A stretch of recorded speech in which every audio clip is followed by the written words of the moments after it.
Okay, thanks everyone for coming down and joining us on this panel about financial OS, about DeFi.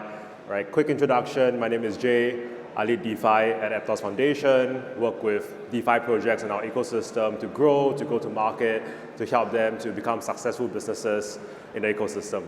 Right, so quick round of introductions from each of the panelists. Ryan?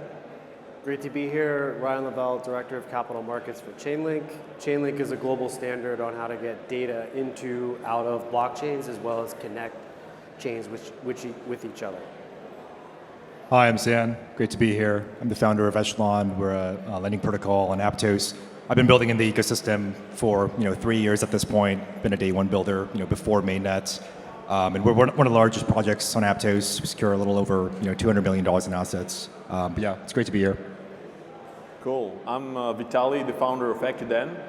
It's a hybrid perp DEX on Aptos. We have off-chain order book and matching engine. It's very similar to Bybit by this time. Feel free to integrate with our API. We have WebSockets. Yeah, pretty composable. All right. The DeFi is a very big term, right? And the DeFi stack, right? There are many parts to it.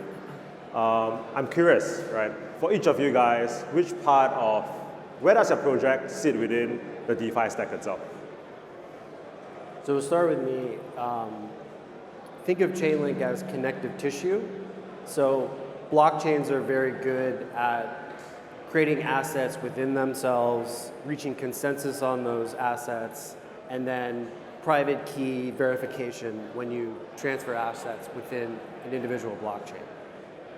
The problem we solve is how to bring data from the outside world into smart contracts to make them useful to build applications like DeFi. So we power things like Aave, Compound, we bring prices in so you can build secure, scalable applications. We also sit in the stack with interoperability. So a lot of different users, they'll deploy their assets on different blockchains. They want to move those assets between different blockchains. We move that data and value between those blockchains as well. So just like TCP/IP is powering the internet, moving information between different servers, think of us like the TCP/IP for blockchains. Yeah, I think for Echelon, contextually, the role we play in the ecosystem is obviously being kind of a protocol that's able to source liquidity for a lot of these other primitives, right? Whether it's LSTs or even perp dexes like Ekiden or Decibel, where you guys are spinning up market maker vaults.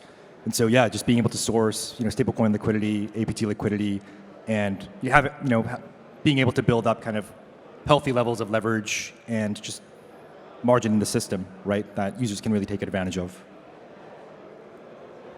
Well, for Ekiden, so let's, if we look at the macro, like if we have a helicopter view on the DeFi OS, there are operators, the guy who operate this OS, and there are the users. And we provide a good product in terms of the value for the bank. I mean, this year DeFi wants to merge themselves with the banking, with TradFi.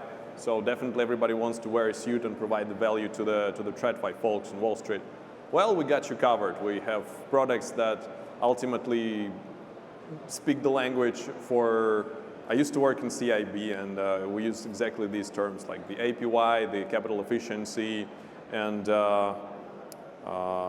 what's the annualized revenue that the derivative exchange might give.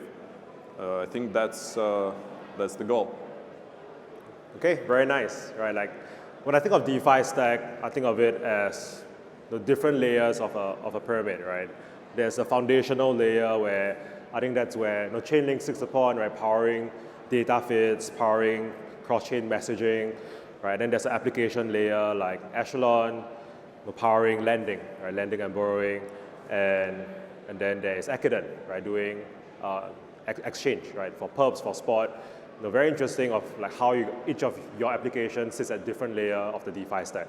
Right, one of the biggest theme in DeFi for the past 2 years was the concept of like RWAs and the concept of tokenization, and that's where Aptos has been very strong on, right? We're partnering with BlackRock, partnering with Apollo to tokenize their money market funds, partnering with PEC to tokenize private credits, right? So for each of you guys, how have your different applications, right, work with RWAs over the past like 1 to 2 years itself.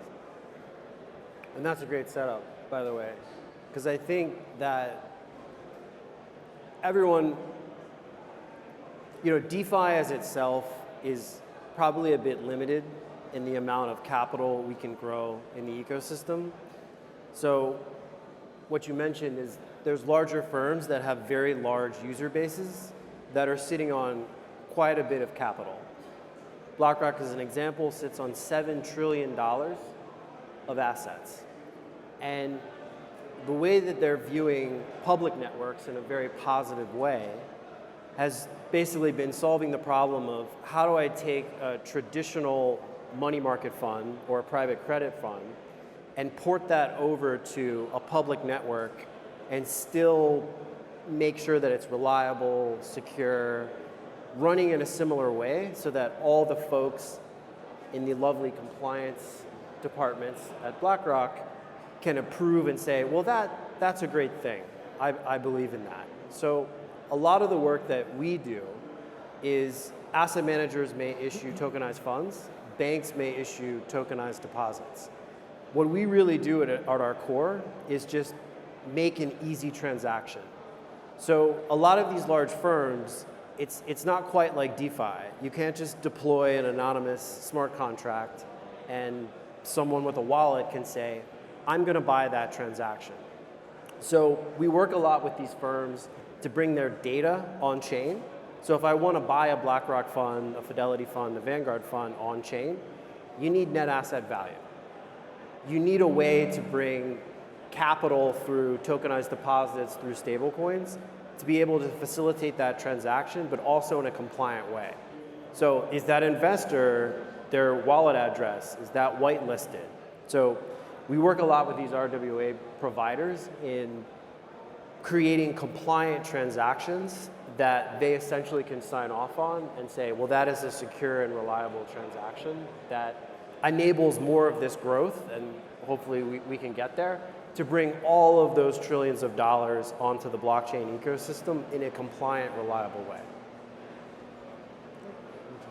I think for RWAs, I mean, I'll maybe give a kind of like a hot take, but I'm a pretty big bear, and as you know, Jay, we've been working with a lot of the biggest issuers since like the last cycle, whether it's like Ondo or Securitize or even like Athena, which kind of under the hood is like an RWA player.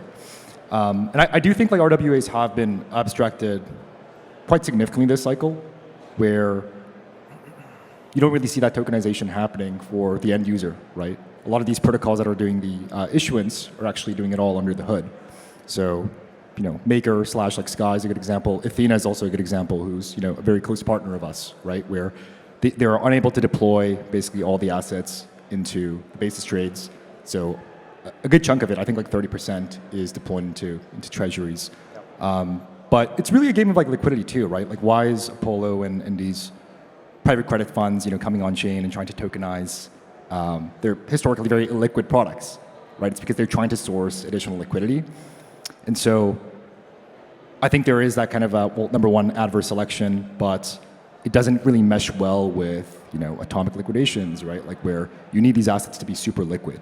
So I think as far as like tokenization goes, we've kind of hit like a brick wall, right? Where, okay, after, USTs, like are there any other assets that can be, tokenized at scale? And I think right now, as things stand, the answer is probably a no. Well, I'd love to bring RWAs to the exchange to be traded. Right now, the volumes are so-so. They're not. They are present on several chains. They aren't being traded because there are the customers that trade those assets. They mostly do them on the stock exchanges, and they need like the whole pipeline of onboarding, like compliance. You probably got to be regulated for a bunch of markets as well, which I don't mind. Can easily play this game. So TLDR, I'd love to trade RWAs. I'd love to bring them to the people, but it comes with, again, layers and layers of infrastructure that also Chainlink, I'm sure, will be working on, Aptos will be working on, we will be working on, and then for several groups of customers, that's a different sandwich of that infra. It's going to take a little bit of time, but we're closer than 2018 for sure. Yeah, I mean, it's good to see the progress. This question is for you, Vitali, right? You are building a perp DEX with a spot feature as well. One of the biggest markets out there is equities, right? And one of the biggest player out there is Robinhood, right? And from your perspective, how would you guys be interested to tackle the tokenized equities market? And how would you do it if, let's say, you guys are interested to play that? So it comes from the user normally. We can list in 30 minutes whatever anyone wants. For instance, we have a bunch of market makers that want to work, who want to bring Tesla and other tokenized stocks, who want to list those. And I'm browsing different perp DEXs, spot DEXs, and I see it comes with the market closure as well. Ostium trades them. Merkle guys also listed them, but it's Monday to Friday, of course, 9 to 5. So there's an arbitrage opportunity to trade those during the weekends, by the way. So that's an interesting product. I think we need to think out of the box in this particular example and to provide to these customers, like this is how banking creates the products as well. There's a gap. We need to fill that and not exactly replicate it. Crypto replicates a lot of shit, but I actually think that crypto might disrupt the stock exchanges in this particular example. I hope what I said makes sense. Okay, very interesting. I think what we see in the market for the past 6 months is that equities have been a very hotly traded product, performing really well. And a lot of the volume is being captured by the Web2 businesses, right? The Web2 brokers, and it's such a big market for us builders to really tap into, right? On a similar theme for this year, one big theme is on neobanks, right? And with this panel talking about internet backend for capital, right? Neobanks is trying to make DeFi very invincible, right? From your perspective, are you bullish about the next generation of neobank trying to integrate DeFi to compete with the previous generation of neobanks like Revolut? Anyone wants to take this question? Honestly, yes, totally. I'd love to. That's that's what keeps me up at night. I'd love to see Cast integrated trade with Ekiden, or a bunch of ways how it can be done. But yeah, you trade it and you can instantly spend your trading revenue, whatever you made through the perps or like you've got some drops. That would be fantastic. That's an adoption, and who doesn't want that? To be honest, I think it's kind of also backwards looking, and it's been like a very hot narrative, right? With like Plasma One, EtherFi. There's several other competitors, and I think all under the hood they use like the same infrastructure provider. But I think when you look at the kind of like the underlying business and what's like the acquisition model, what's like the retention model, like these businesses are not making money, right? So I think it's just one of those things that's like a nice narrative, and when you want to build like an integrated stack and kind of capture more of like Web2 consumers or be more consumer focused versus like purely like DeFi, which really hasn't grown as like a market for the past cycle, right? The same kind of like power players and power users, that number has not grown since last cycle. And in fact, it's probably kind of tapered off a bit. So yeah, it's a cool narrative. It's like a sexy narrative, but I don't think there's really much substance behind it. Yeah. Okay, but I do think it's a narrative that can potentially expand the pie. Right, because I think like San, you mentioned that user base have not grown that much over the past, I'll say like 6 or 9 months, but a lot of the user base that we all want to capture, is not within the crypto Twitter bubble, right? It's a bubble outside that potentially these neobanks can capture, right? So I think that's something that I'm very interested about, right? How can you would just need to provide value, right? Like it's very hard to break into the existing distribution channels. They're very smooth, they work really well. You need to solve a very compelling problem. Venmo, PayPal, they solved a very, very compelling problem. Users ported over to those platforms. I don't think, to kind of back up your point, there's a really compelling problem right now to solve from like a neobanking perspective. But I do think that we're at what, 300 billion in stablecoins right now? A year from now, like after Genius, folks see the Genius Act is out there. There's a very transparent way on how to build tokenized cash. Where's that capital going to sit? In those distribution networks, right? And I think that's yet to be seen. Like who's going to kind of own that stack and own like a lot of that distribution from like a creation of stablecoin perspective. Right.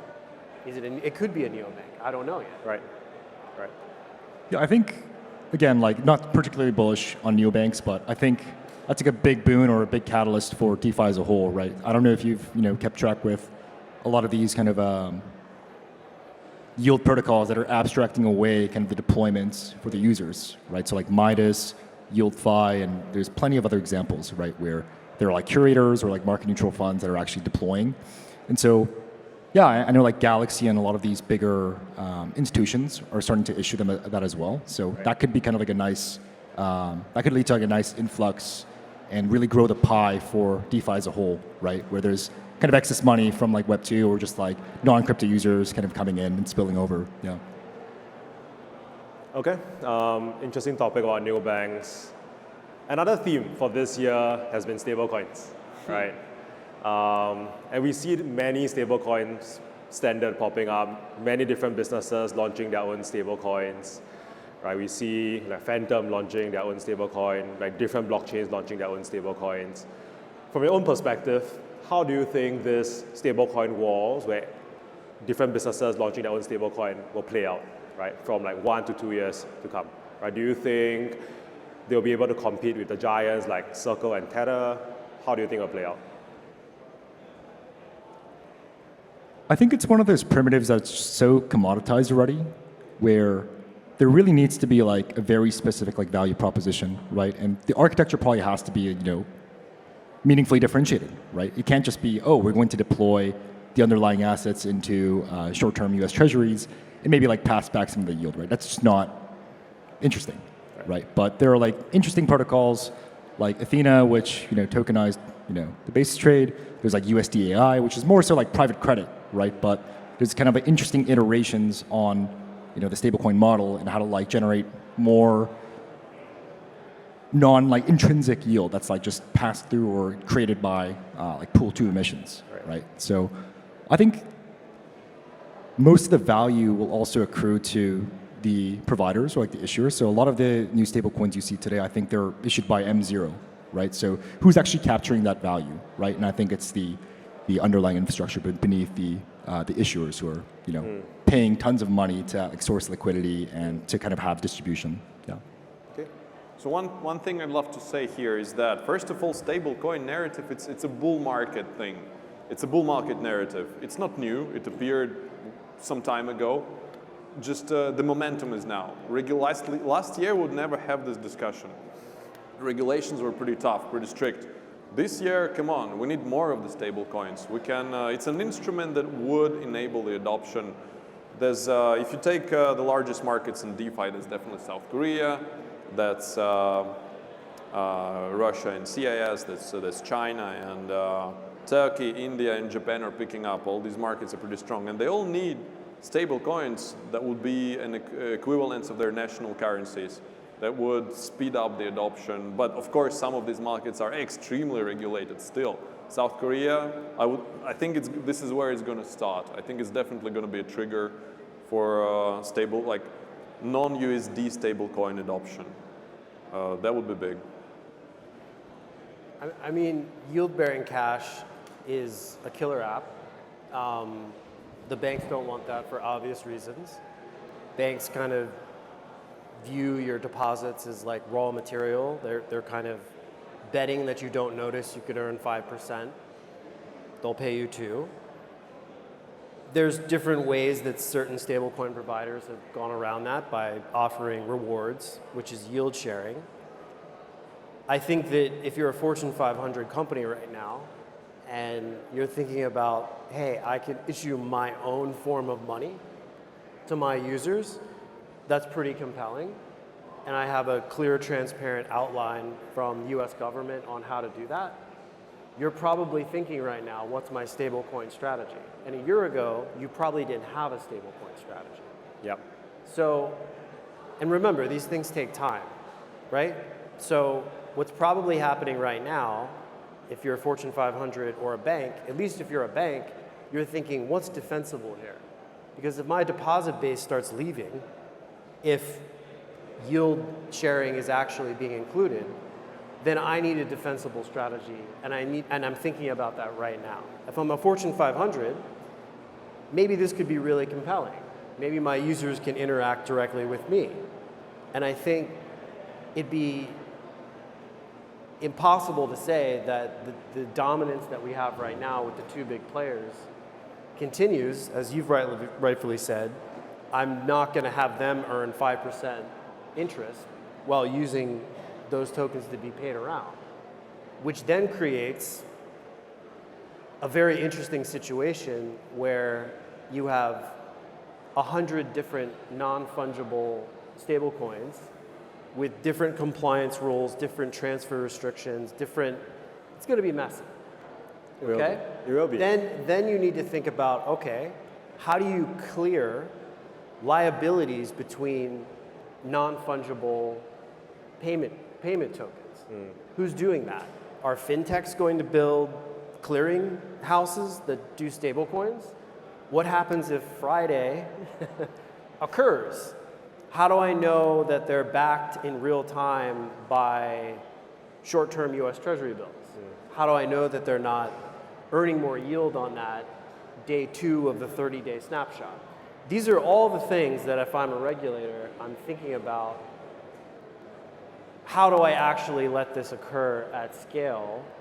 Well, I also love that everyone's buying US Treasuries. So if I'm the United States, I love Tether. Right. I love all of this. Everyone, please buy more US Treasury bills. Fantastic. But how can I make sure that it doesn't go wrong and that you can redeem at par at all times? And during market stress events, like Friday, how do I ensure that there aren't clearinghouses blowing up? And think of that like GFC on steroids. Right. Like if you have not 300 billion of outstanding stable coins, but you have 1 trillion, 2 trillion, 3 trillion.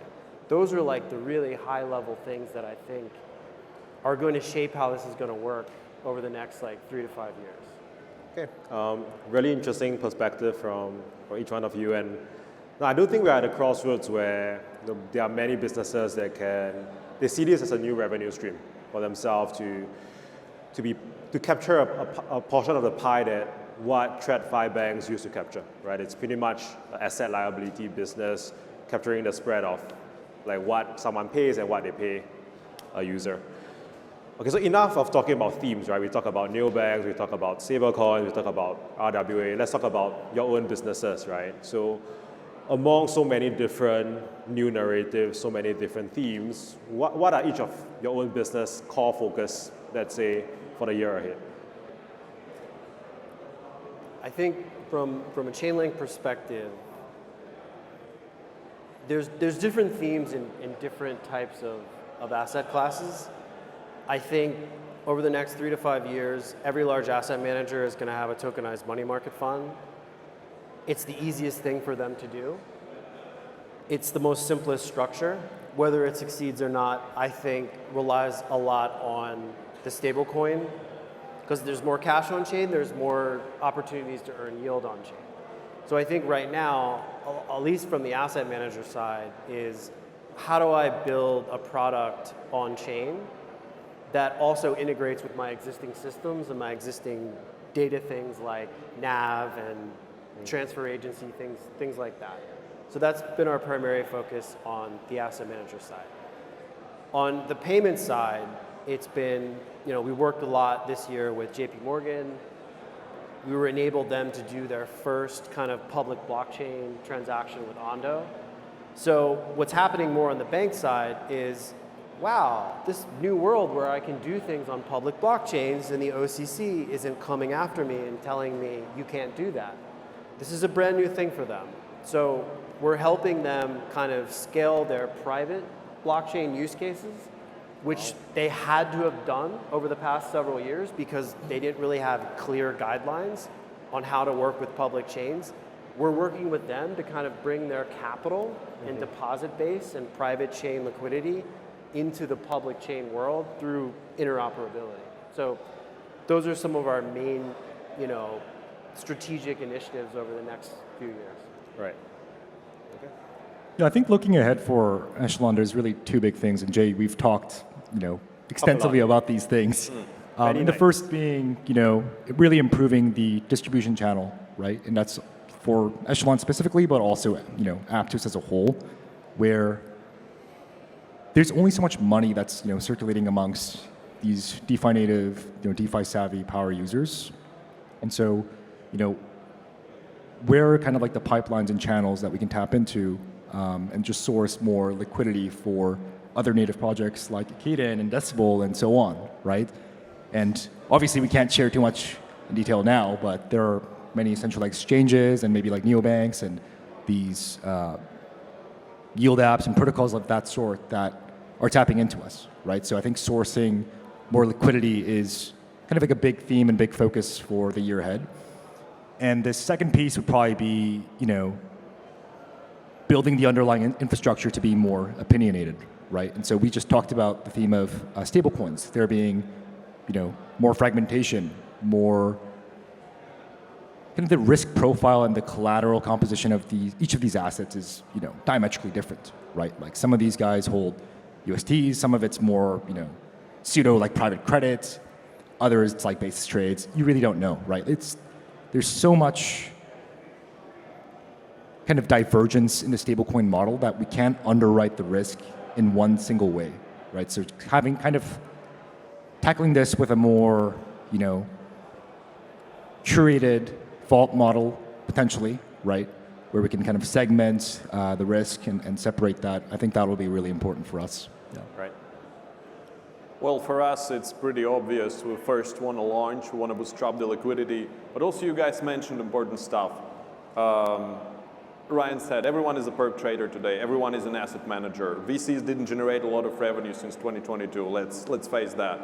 Well, perps fix it. Hire a couple asset managers, a quant, and you're going to generate pretty good 20 to 25% annualized yield on the perps, depending on how funding rate operates. But ARBs would be a good strategy. List more assets for those customers, onboard more clients, provide better product for them. Integrations, I'm super bullish on Aptos in this particular example. All the stables can be used as a collateral. Then there's Aave with flash loans, perfectly composable with perps. There's Echelon that will definitely also integrate that. My dream is to have a Hyperion integration with a spot where you fill the orders using the AMM liquidity like what Elixir does. There's plenty of cool stuff that you can do. The markets. We've been in Japan this year for 2 months. This is a huge slumbering giant. They will wake up, want to white label Ekiden for Japan. We actually want to be present in Japan. They invest in Web3, they invest in crypto, they want to have more products like us. And Korea, it's a dream of every DeFi protocol. Everybody wants to be present in Korea. Like we've recently saw all those tweets from KBW, but all these are gated markets that require separate level of marketing, separate approach to partnerships as well, which is great. So that's probably how I'm going to spend the next 12 months. And then, of course, the vision is to be top 5 on DeFi Llama among the perps. Okay, really interesting takes. Let's talk about an incident that happened on Friday, right? Very volatile, rocked the entire crypto markets, and there were hypotheses that due to failures of certain centralized venues, it caused a cascading effect, and due to the fear of certain like market makers pulling out liquidity, causing further cascading effects. Do you think what happened on Friday created more opportunities for DeFi to take the rounds from over C5 venues, or do you think it set like DeFi back? I think I can start, but then I'll have a question for Ryan in the end. So ADL, yes, it saved a bunch of whales. Personally, we implement socialized loss on withdrawal in Ekiden. I think it's a more battle-tested solution that also BitMEX used. We built ADL before, but the largest problem is where you fetch the price from. The cascade of the liquidations come through the price discovery, and they all fetch the price from the more liquid markets, from the largest venues. So the question to Ryan would be, how would you improve the price discovery mechanism also for the price oracles to avoid such things on the macro level in the future? It's a difficult question because valuation techniques are very bespoke at each venue, right? And whether you're using if you look at regulated markets, there's very standardized way and regulations, like Reg NMS is literally there is a SIP of all the exchanges that's creating a single price. And if you execute this price outside of this, you're in violation of this. And that is a top-down regulation on how you should value or execute certain prices. We don't have that. Yeah, I get that. In our industry. So a solution for this problem, I think, to your point, is Aave performed extremely well. Aave uses Chainlink. Just use Aave, just use Chainlink. Fantastic. Echelon is a different take. No, I think just speaking about perp dexes, because I think that's kind of where it's most relevant, right? I think what Friday really showed is a lot of market participants don't really understand how these exchanges and order books actually work, right? And I think what a lot of these on-chain order books do, hyperliquid, lighter, so on, is it's extremely clear how these mechanisms work, right? How does the ADL work? How does the deleveraging work, right? Is there some deviation from market price, right? These things are very, very clear cut and very transparent.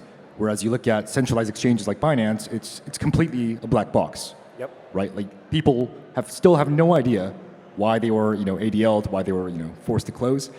And Binance is saying, hey, don't worry about it. We'll just refund you, right? So I think moving forward, there will be probably, more users. And I think just talking to a lot of these market neutral funds too, who suffered some serious losses, whether using Binance or Hyperliquid, they want to use more transparent systems where they know the rules of the game, right? And I think another kind of interesting point on the exchanges being a black box is how Athena and some of these other protocols have specific kind of backroom deals of no ADLs, right? So that kind of information coming out only after the fact kind of shows how unfair it is for retail users. So no, I don't think it sets on-chain back in any way. I think in fact it was a huge win where, okay, sure, some users got hurt by Hyperliquid's liquidation engine, but it's very clear. It's extremely transparent on how just everything works and how the clearinghouse works on-chain. Yeah, definitely agree, right? If we look at 2022, the failure of FTX was the lack of transparency on how user assets were being managed.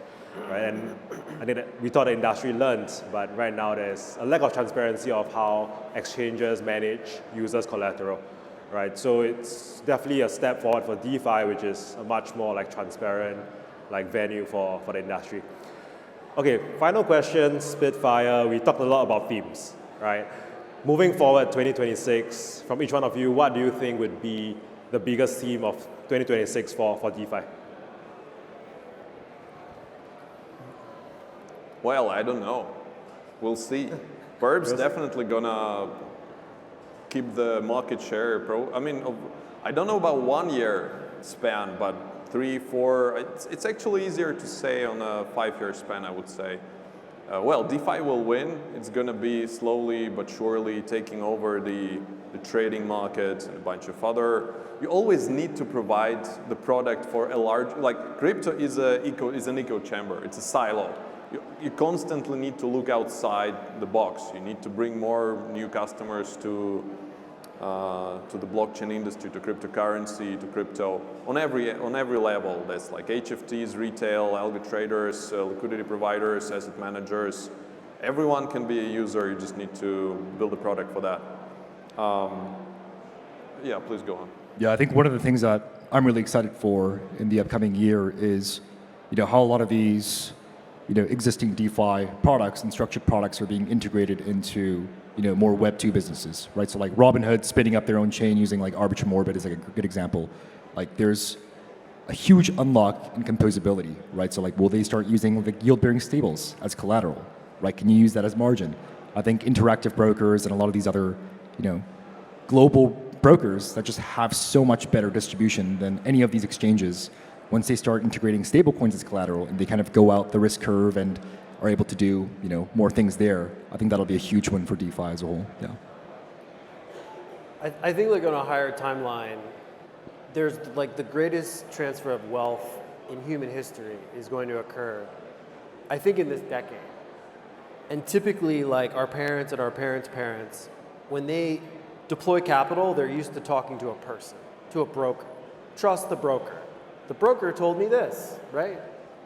And I think that this generation, when they inherit a lot of this capital, is being programmed right now to deal directly with software, to trust software more than essentially the broker. And I think that theme will continue. I think you brought a lot of great points around the existing distributors. They're all there. They also have quite a bit of power in what they select. Do they build it themselves? Do they copy and paste it onto their chain? Or do they use existing kind of protocols that have established like TVL and security throughout the years? I can't answer that question, right? But we know that this large theme is coming. And I think the theme of people trusting software more than just a broker who will invest it on your behalf with your best interest is fading. And I think the future is very bright for DeFi. Okay, and for Aptos, we are very excited about trading in 2026. I think like each one of you would be a core piece of this focus, right? Ekiden, literally a DEX on its own, right? Echelon, powering the lending side of things where people can borrow for leverage, and Chainlink, right? Price feeds, new assets. Looking forward to that, right? So thanks everyone for joining us today.